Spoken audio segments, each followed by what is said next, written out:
It was scary, of course, never having had my own business. You never know what's going to happen, and you figure, well, am I going to have to go back to work for someone else, or am I going to make this work? So you put everything you have into it. I think it was just that mixture of scariness and excitement in starting the brand, but definitely more on the excitement side, especially when you started getting sales. I'm Carlos Ugalde, founder of House of Chingasos, located in Las Vegas, and here's the story of how I went from working a 9-to-5 to owning a 7-figure e-com brand. So in finding my niche, which is the Latino community, specifically in the United States, it was really about just deciding what I connected with the most. So before House of Chingasos, I started a cat t-shirt brand because after taking a course on how to become a t-shirt millionaire, I said, okay, the internet loves cats and cat memes and t-shirts. I'll start a cat t-shirt brand. I'll get super rich very fast. I don't own a cat.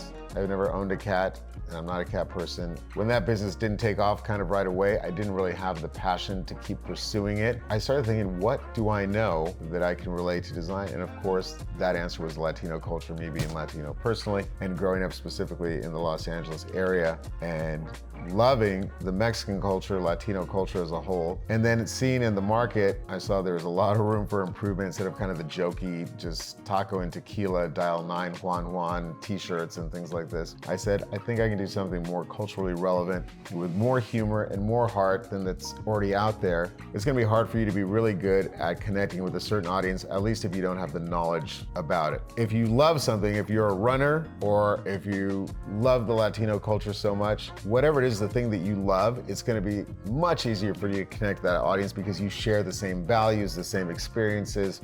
I started out already knowing how to be a graphic designer and design for the t-shirts. That helped me a lot because when you use freelance designers, there's a lead time. You may have to wait a couple of days and you have revisions. So when I need to test designs quickly, especially for a holiday or an event that's coming up, or an idea you get in your head, that can take you a long time. Because I already know how to do that, I can launch 3 designs in a day if I need to. The other thing that I kind of learned along the way, I was also a copywriter for my previous job, working for an agency, but learning more how to connect in the language because I didn't know all the slang, the Mexican American audience. So I had to learn, and it was so hilarious for me to learn all the slangs, learning the memes and seeing everything. It helped me to connect better in terms of writing ads and making a connection with the audience. I mean, there was no budget that was set. It was just kind of what was the cost that you needed to have at the bare bones to start the business. That was a Shopify account that was $29 a month. That was a Printful account. That was maybe 1 or 2 apps that maybe cost $5.99 or whatever else you needed just to barely get the ball rolling. And then I had about $5,000 that I allocated to Facebook ads to learn, to test, and to run all those ads for the business. So that was really the initial investment that I made just to see if I could get this idea off the ground. And the rest is kind of history. I think over the years growing the business, now we have tons more expenses. We have an email assistant. We have people that help with Google ads. We have people that, we take courses on learning TikTok. A lot more expense, but of course a lot more growth.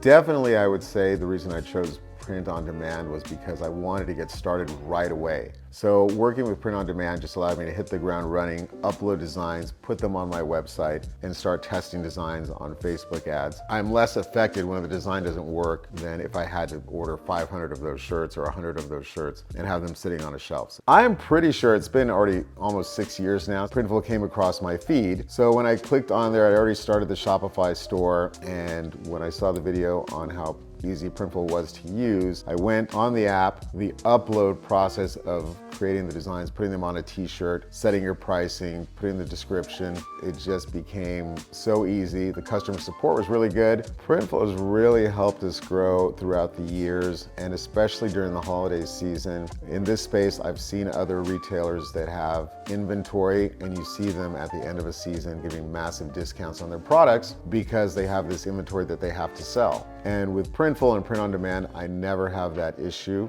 So there's always challenges in growing and scaling a business. One of the big inspirations though that's always kind of been there for me is my dad. He's a serial entrepreneur that's had several businesses himself that he has started and exited. Coming to him for advice from time to time, just to say, hey, I'm in this jam over here. What do you think, these finances mean here? Can you help me look into these, numbers? He's always been there for me just to kind of like calm me down and use his experience to kind of say, okay, everything's going to be all right. Let's look at the numbers this way. And so he's been a big source of kind of inspiration both and assistance when things got tough. Other than that, it's just really kind of continually learning. Sometimes it's from watching free videos on YouTube. Other times it's by reaching out to some of the top experts in marketing, taking some courses, going to some masterminds, and kind of learning things that you didn't even consider when running your business. I would say you don't have to quit your 9 to 5. There's a saying, work your 9 to 5 so you can fund your 5 to 9. And that just basically means have your goals, have your dreams. You don't have to put everything out on a limb so you can't pay your rent the next month, but work on that dream on your off hours. Go to your job selling the thing that you don't like to sell or working for the boss that you don't like to work for. And then on your off hours, put every moment into creating your dream life with your dream business.